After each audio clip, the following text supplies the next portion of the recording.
بذكر الله ترتاح القلوب وتنزاح المتاعب والكروب.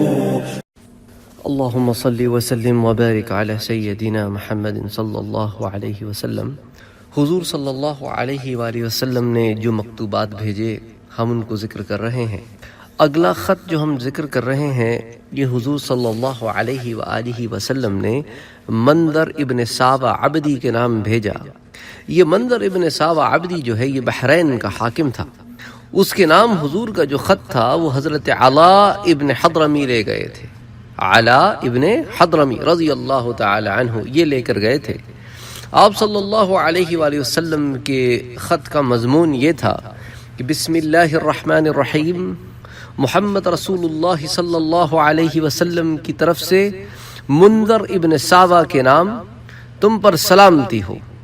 میں تیرے سامنے اس خدائے پاک کی حمد کرتا ہوں جس کے سوا کوئی معبود نہیں ہے، اور شہادت دیتا ہوں کہ اللہ تعالیٰ کے سوا کوئی عبادت کے لائق نہیں ہے، اور یہ کہ محمد صلی اللہ علیہ وسلم اس کا بندہ اور رسول ہے. اما بعد، میں تمہیں اللہ تعالیٰ کی یاد دلاتا ہوں، کیونکہ وہ شخص جو نصیحت قبول کرتا ہے وہ اپنے ہی لیے کرتا ہے، اور جو شخص میرے قاصدوں کی اطاعت کرتا ہے اور ان کی پیروی کرتا ہے وہ میری ہی اطاعت کرتا ہے. جس نے ان کی نصیحت قبول کی اس نے میری نصیحت قبول کی. میرے قاصدوں نے تمہاری تعریف کی ہے، میں نے تمہاری قوم کے متعلق تمہاری سفارش قبول کر لی ہے. لہٰذا جن املاک کے ساتھ وہ لوگ مسلمان ہوئے وہ املاک ان کے قبضے میں ہی رہنے دو. میں نے گنہگاروں کو معاف کر دیا، اس لیے تم بھی ان کی معافی کو قبول کرو. تم جب تک صلح و آشتی کے ساتھ رہو گے ہم تمہیں تمہاری ذمہ داریوں پر باقی رہنے دیں گے. جو شخص یہودیت یا مجوسیت پر باقی رہے گا اس پر جزیہ دینا واجب ہوگا. تو دراصل اس خط سے پہلے حضور صلی اللہ علیہ وآلہ وسلم نے منظر کے نام جو اولین خط بھیجا تھا، شاہ منظر نے حضور کو اس کا جواب بھیجا تھا. اس جواب پر حضور نے منظر کے نام یہ دوسرا خط روانہ فرمایا تھا جو میں نے آپ کے سامنے پیش کیا. حضور نے اپنے پہلے والے نامے میں منظر کو اسلام کی دعوت دی تھی جس پر وہ مسلمان ہو گیا تھا اور ایک پختہ کار مسلمان ثابت ہوا. حضرت کا وہ پہلا خط جس میں حضور نے منظر ابن ساوہ کو اسلام کی دعوت دی تھی وہ خط میری نظر سے ابھی تک گزرا نہیں ہے، لیکن اس اور نہ ہی اس کے قاصد کا نام مجھے معلوم ہوا ہے. لیکن اس خط کے مضمون سے علماء کی یہ تحقیق سامنے ضرور آئی ہے کہ یہ پہلا خط نہیں تھا، جیسا کہ اس کے مضمون سے بھی ثابت ہے کہ یہ مسلمان ہو گیا تھا. تو حضور صلی اللہ علیہ وآلہ وسلم نے جو اس کو یہ خط بھیجا اس میں اگر آپ یہ دیکھیں تو اس کو اسلام کی ڈائریکٹ دعوت نہیں ہے جیسا کہ باقی خطوط میں آپ کو ملتی ہے، بلکہ حضور نے فرمایا کہ تم میرے قاصدوں کی نصیحت کو قبول کرو. ان کی نصیحت قبول کرنا میری نصیحت قبول کرنا ہے، ان کی پیروی کرنا میری پیروی کرنا ہے، ان کی اطاعت کرنا میری اطاعت کرنا ہے.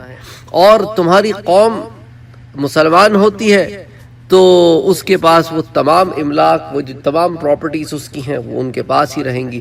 تو پہلے خط میں حضور صلی اللہ علیہ وسلم نے کبھی رعایا کی بات نہیں کی، ہمیشہ شاہ سے بات کی. اس خط کے مضمون سے صاف ظاہر ہے کہ حضور صلی اللہ علیہ وسلم کا یہ اس کے ساتھ پہلا مراسلہ نہیں تھا.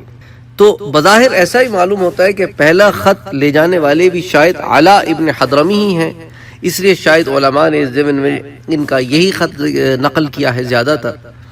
علامہ سہیلی رحمۃ اللہ علیہ نے ضمن میں لکھا ہے کہ علاء ابن حضرمی جب منظر ابن ساوہ کے پاس پہنچے تو انہوں نے اس سے کہا کہ اے منظر، آپ دنیا میں بڑے عقل مند اور دانش مند شمار ہوتے ہیں، لہٰذا آخرت کے متعلق نادان اور بے عقل نہ بن جانا. یہ مجوسیت، یہ آتش پرستی جس پر تم چلتے ہو، کیونکہ ایران کے انفلوئنس کی وجہ سے یہ لوگ بھی آتش پرست ہیں، تو نے کہا یہ سب سے بدترین دین ہے. اس دین میں ان عورتوں سے نکاح کر لیتے ہیں جن کے ساتھ نکاح کا خیال بھی قابل شرم ہے، اور ایسی چیزیں کھا لیتے ہیں جن کو کھانے کے تصور سے بھی کراہت اور گھن آتی ہے۔ اس دین کے لحاظ سے تم دنیا میں اسی آگ کو پوجتے ہو جو قیامت کے دن تمہیں کھا جائے گی۔ تم نادار اور بے عقل نہیں ہو، اس لیے خود غور کرو کہ جو شخص دنیا میں کبھی جھوٹ نہیں بولتا، یعنی حضور صلی اللہ علیہ وسلم، کیا اس کی تصدیق نہ کرنا ہمارے لیے مناسب ہے؟ جو شخص کبھی خیانت نہیں کرتا تو تم اس میں اعتماد نہیں کرو گے، اور جو شخص کبھی غلط بات نہیں کرتا اس پر یقین نہ کرنا، کیا یہ درست ہے؟ اگر حضور کی ذات بابرکت ایسی ہے تو سمجھ لو کہ حضور صلی اللہ علیہ وسلم وہی نبی امی ہے جن کے متعلق خدا کی قسم کوئی باشعور آدمی یہ نہیں کہہ سکتا کہ آپ نے فلاں چیز سے روکا ہے، کاش اس کی اجازت ہوتی، یا آپ نے فلاں کام کا حکم دیا ہے، کاش اس سے روک دیتے۔ تو یہ سن کر منذر نے کہا، میں جس دین پر اس وقت ہوں، میں نے اس پر غور کیا تو صرف دنیا کے لیے اس کو پایا ہے، آخرت کے لیے اس میں کچھ بھی نہیں ہے۔ پھر جب میں نے تمہارے دین پر غور و فکر کیا تو اسے میں نے دنیا اور دنیا کی تمام چیزیں اس میں پائی ہیں، اور آخرت کا بھی اس کے اندر ایک بڑا اجر ہے، لہٰذا اب کوئی چیز مجھے مانے نہیں ہے کہ میں اس دین کو قبول کروں جس میں زندگی کی تمنائیں بھی ہیں اور موت کے بعد کی راحتیں بھی۔ کل تک میں ان لوگوں پر حیران ہوا کرتا تھا جو اس دین کو قبول کر رہے ہیں، اور مجھے آج اس پر تعجب ہو رہا ہے کہ اس دین کو کون ایسا ہے جو قبول نہیں کرتا۔ جو انسان ایسا بلند و برتر دین لے کر آیا ہے، اس کے اعزاز کا طریقہ یہ بھی ہے کہ اس کے قاصد کا عزت و احترام کیا جائے۔ میں اس بارے میں مزید غور کروں گا۔ تو یہ علامہ سہیلی نے یہاں تک اس کا کلام لکھا ہے، اور اس کی تقریر یہ معلوم یہ ہوتا ہے کہ یہ شاید پہلی دفعہ جب وہ گئے تھے تو پہلی دفعہ یہ کانورسیشن ہوئی، اور دوسری دفعہ جب حضور نے خط بھیجا تو اب دوسرا خط جو ہے اس کو مزید احکامات کے ساتھ بھیجا۔ تو حضور کے جو پہلے والا نامے کے منذر ابن ساوا نے جو جواب دیا تھا، اس کا کچھ حصہ جو ہے وہ علماء نے جمع کیا ہے کہ اس نے حضور کے پہلے خط کا جو جواب بھیجا تھا، تو پہلا خط تو میری نظر سے ابھی تک گزرا نہیں ہے، لیکن مضمون سے یہی پتہ چلتا ہے کہ یہ دوسرا خط تھا، لیکن اس کے جو پہلا خط تھا اس کا کچھ حصہ کچھ یوں ہے کہ اما بعد یا رسول اللہ، بحرین والوں کے سلسلے میں نے آپ کا خط پڑھا۔ تو اب یہ جو اس نے لکھا نا کہ آپ کا خط پڑھا، ان میں سے کچھ لوگ تو ایسے ہیں جنہیں اسلام سے محبت ہو گئی ہے، انہوں نے اسے پسند کیا اور اس دین میں داخل ہو گئے، اور کچھ لوگ وہ ہیں جنہوں نے اس کو پسند نہیں کیا۔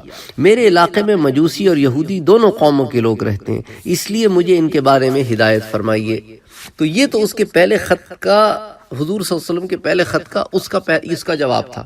تو اس جواب کو اگر سامنے رکھا جائے تو اس سے صاف ظاہر ہوتا ہے کہ جو خط میں نے اس درس کے شروع میں آپ کے سامنے پڑھا وہ یقیناً حضور کا دوسرا خط تھا، اس لیے حضور صلی اللہ علیہ وسلم نے اس میں ہدایات کی کہ جو مسلمان ہو گئے ہیں ان کی املاک پر انہیں رکھا جائے، ان کی جتنی پراپرٹیز ہیں، جو ان کے اثاثے ہیں وہ ان کو دیے، ان پہ قائم رکھا جائے، اور جو مجوس اور یہود ہیں جنہوں نے اس دین کو قبول نہیں کیا پھر ان سے جزیہ لیا جائے گا، اور تم جب تک دین حق پہ چلتے رہو گے ہم تمہیں تمہاری پوزیشن پر برقرار رکھیں گے، تم شاہ بحرین ہی رہو گے۔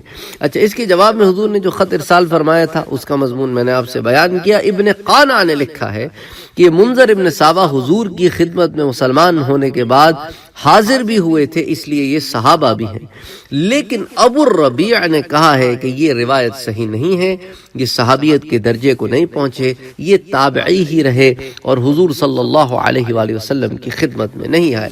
واللہ عالم بالصواب۔ بہرحال ان کو خط ملا اور شاہ بحرین جو ہے منذر ابن ساوا عبدی یہ مسلمان ہو گئے۔ بذكر الله ترتاح القلوب وتنزاح المتاعب والكروب